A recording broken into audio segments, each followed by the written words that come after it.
ವೀಕ್ಷಿಸಿ ವಿಶೇಷ ವರದಿ ರಾತ್ರಿ 8:26ಕ್ಕೆ.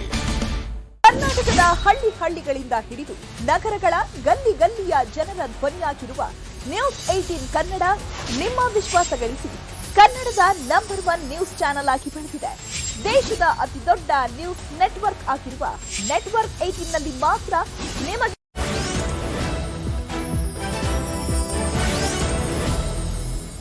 ರೇಗಾಂಧ್ರ ಪಂಚಾಯತಿಗೆ ಮತ್ತೆ ಸ್ವಾಗತ. ಈಗಾಗಲೇ ಪಟ್ಟಿ ಫೈನಲ್ ಆಗಿದೆ ಅನ್ನುವಂತಹ ಮಾಹಿತಿ ಸಿಗ್ತಿರುವಂತಹ ಅಂತೂ ಇತ್ತು. ಸಚಿವ ಸಂಪುಟ ವಿಸ್ತರಣೆಗೆ ಸಸ್ಪೆನ್ಸ್ಗೆ ತೆರೆ ಬಿದ್ದಿದೆ.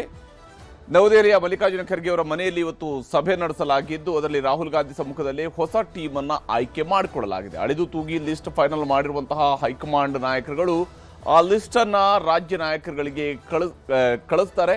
ಸಭೆ ಮುಗಿಸಿ ಖರ್ಗೆ ಅವರ ಮನೆಯಿಂದ ರಾಜ್ಯ ನಾಯಕರುಗಳು ಹೊರಟಿದ್ದಾರೆ. ಶಿವಕುಮಾರ್ ಅವರು ಹಾಗೂ ಸಿದ್ದರಾಮಯ್ಯ ಅವರು ಬಂದಿದ್ದಾರೆ. ಇವತ್ತು ರಾತ್ರಿ ಅಥವಾ ನಾಡಿದ್ದು ರಾಜ್ಯ ನಾಯಕರಿಗೆ ಈ ಲಿಸ್ಟ್ ಬಂದು ಸೇರುವಂತಹ ಸಾಧ್ಯತೆ ಇದೆ. ಇವತ್ತು ರಾತ್ರಿಯೇ ರವಾನೆ ಆದರೆ ನಾಳೆನೇ ಪ್ರಮಾಣ ವಚನ ಆಗಬಹುದು. ಇಲ್ಲದೆ ಹೋದರೆ ಪ್ರಮಾಣ ವಚನಕ್ಕೆ, ಯಾಕಂದರೆ ಪ್ರಮಾಣ ವಚನ ಸ್ವೀಕಾರ ಸಮಾರಂಭಕ್ಕೆ ಈಗಾಗಲೇ ಎಲ್ಲ ಸಿದ್ಧತೆಗಳನ್ನು ಲೋಕಭವನದಲ್ಲಿ ಮಾಡಿಕೊಳ್ಳಲಾಗಿದೆ. ಹೈಕಮಾಂಡ್ನಿಂದ ಲಿಸ್ಟ್ ಬರ್ತಾ ಇದ್ದಂತೆ ಪ್ರಮಾಣ ವಚನಕ್ಕೆ ತಯಾರಿಯನ್ನು ಮಾಡಿಕೊಳ್ಳಲಾಗುತ್ತೆ. ಅದು ಯಾವಾಗ ಅಂತ ನೋಡಬೇಕು. ಆದರೆ ಬಹುತೇಕ ಈಗ ಸಿಗ್ತಿರುವಂತಹ ಮಾಹಿತಿ ಪ್ರಕಾರ 16 ಮಂದಿಯ ಹೆಸರನ್ನು ಫೈನಲ್ ಮಾಡಲಾಗಿದೆ. 16 ಜನರಿಗೆ ಮಂತ್ರಿ ಸ್ಥಾನವನ್ನು ಕೊಡೋದು, 4 ಸ್ಥಾನಗಳನ್ನು ಖಾಲಿ ಉಳಿಸಿಕೊಳ್ಳೋದ್ರ ಕಡೆಗೆ ಕಾಂಗ್ರೆಸ್ ಹೈಕಮಾಂಡ್ ಮುಂದಾಗ್ತಾ ಇರುವಂತೆ ಕಂಡು ಬರ್ತಾ ಇದೆ. ಇದಾಗಿತ್ತು ಇವತ್ತಿನ ಪಂಚಾಯಿತಿ. ನಮಸ್ಕಾರ.